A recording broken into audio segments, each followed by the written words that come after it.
video game movies, they don't have a good track record, huh? What is up, guys? It is your movie guy, Straw Hat Goofy, and we are here to talk about the latest in the long line of video game adaptations that just want a place in this world, Uncharted. Now, Uncharted obviously is based on the Uncharted series, which is a PlayStation exclusive. I didn't really play the first three, honestly. I only played the fourth one because it came with my PS4, and I said, hey, if it's free, comes with the game, might as well play it. It was the very first PlayStation 4 game I ever got, so I had to play it. Nathan Drake is one of my favorite video game characters of all time. Obviously, he's under Knuckles because Knuckles, nobody's going to get in between me and Knuckles. I should be real about that. Going into this movie, I didn't really have a lot of expectations, mostly because, again, what I know from the Uncharted franchise is Nathan Drake's portrayal in Uncharted 4, which he is kind of this really suave, charismatic, grown man, emphasis on grown man. And then when you find out that Tom Holland is playing this character, Tom Holland still has that boyish charm. He can be ruggishly boyish, but it's still boyish, and Nathan Drake never really struck me as boyish. So I was really like kind of keeping my eye on this film to see how Tom Holland would do, how he was able to flex these acting chops. First and foremost, I just got to say that Tom Holland does do a great job as Nathan Drake, or at least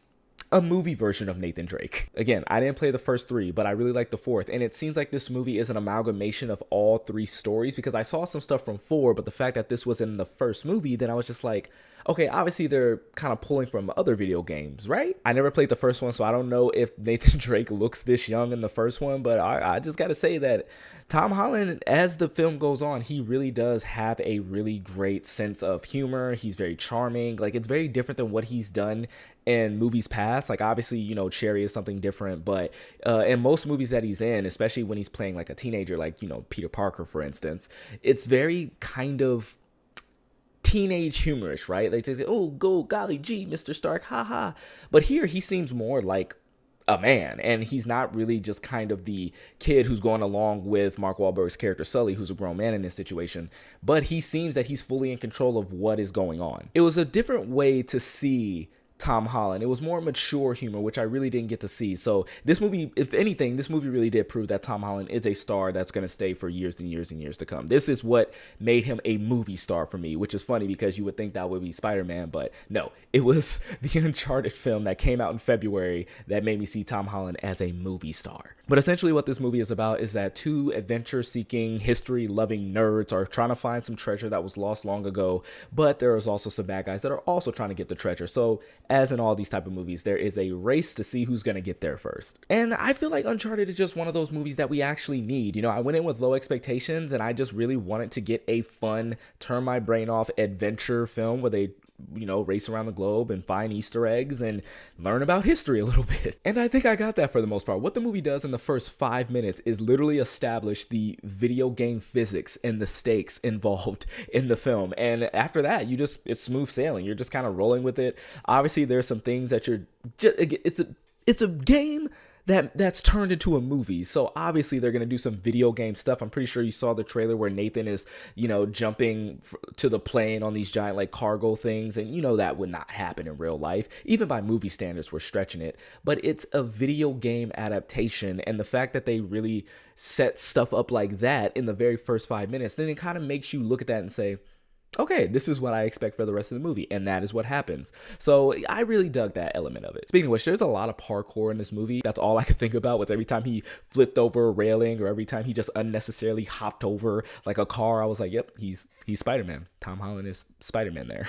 But this film also had a lot of what I like to call unchoreographed choreography, because it didn't really go that far to show that Nathan Drake is a guy who can fight really well. Sure, he's a guy who can fight, but a lot of the time he seems like he's just winging it as it happens. If I had a nickel for every time Tom Holland accidentally like fell backwards and then flipped over something by accident, I think I would have like at least $6. Again, the movie sets the stakes very early on of what type of action you're gonna get, so I was already on board for that. But what is truly the beating heart of this movie is the relationship between Sully and Nathan. Mark Wahlberg and Tom Holland have amazing chemistry. There's a lot of quips, a lot of barbs, a lot of jokes thrown each other's way, and each one is just keeping up with each other left and right. And I was watching this with my buddy Coy, and we were talking about how Tom Holland does a really good job for being so young of just kind of standing his ground with all these other seasoned actors like Mark Wahlberg and Robert Downey Jr. and pretty much everyone you could think of in the MCU. He does it pretty much well here, but the difference is that he doesn't really seem like the kid who doesn't know what's going on.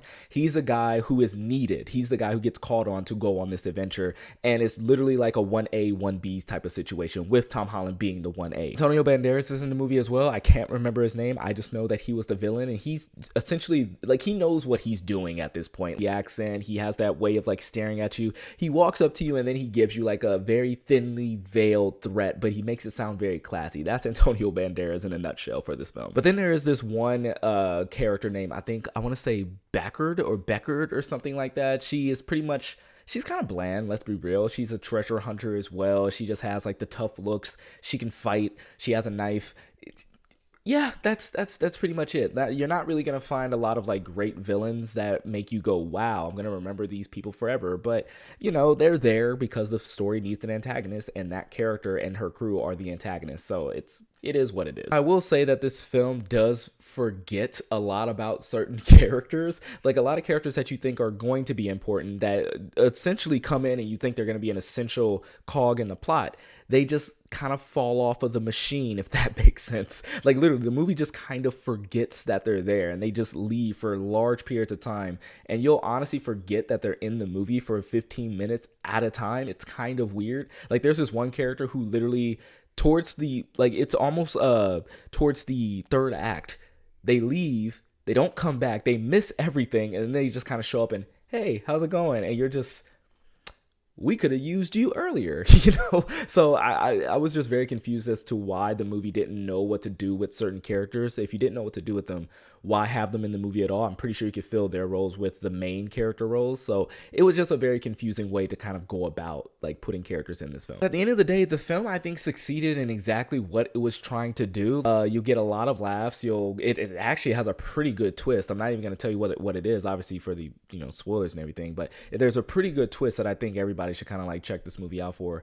But this film definitely is going to get a sequel, and I will be down for a sequel. There is a like a mid-credits tag that made me say, yeah, sure, let's get more of this. I think I'm going to give this movie about a 3 out of 5 straw hats. 3 out of 5 straw hats. I think it deserves that. I can't really get it to like 3.5 or nothing like that. It's like just above average. I say it's just above average. Now, again, if you're a fan of the games, I don't know how you're going to feel about this. Me, I didn't play all the games. I only played one, and I feel like I got everything that I needed from this movie. I think it's a prime example of separate the source material from the film, obviously, but not everybody is going to be like that. So y'all do you. But anyway, guys, are you guys excited to see the new Uncharted film? Let me know in the comments down below. And again, make sure you hit like, make sure you hit subscribe, and hit the bell to get notified from my other videos. And also just let me know what other content you want me to come out with. I need to justify this YouTube life. But until then, you guys take care.